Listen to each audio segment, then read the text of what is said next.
travailler quand il fait beau comme aujourd'hui. Le soleil brille dans le ciel et les petits oiseaux chantent. Thomas a passé la matinée à travailler très dur.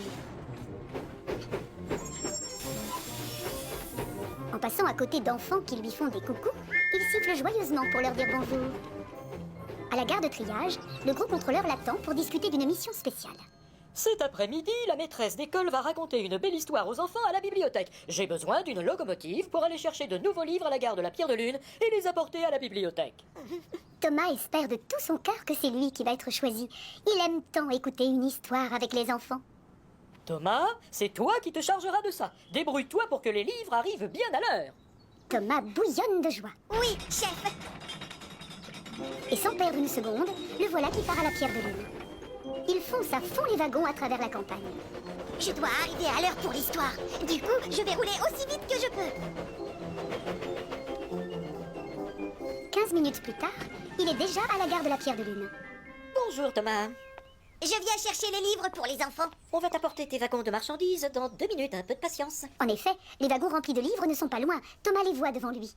Il y a des livres avec des couvertures rouges, d'autres avec des couvertures vertes ou bleues. Il y a de gros livres, des petits, des carrés et plus étonnant encore, des livres tout ronds. Ils sont magnifiques. Et hop, on se dépêche d'atteler les 2 wagons à l'arrière de Thomas. Je dois me presser, j'ai promis au gros contrôleur d'être à l'heure à la bibliothèque. Sur ce, il redémarre à toute vapeur.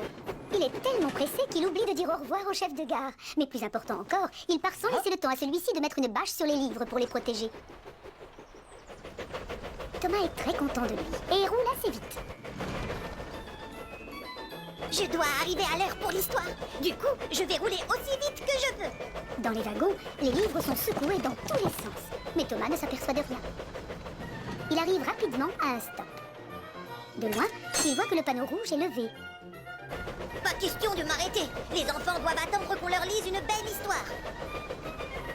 Une idée fuse alors dans sa chaudière. Et si je passais sur l'autre voie? Je sais qu'il n'y a pas de stop sur celle-là. Aussitôt dit, aussitôt fait, Thomas prend la voie de gauche.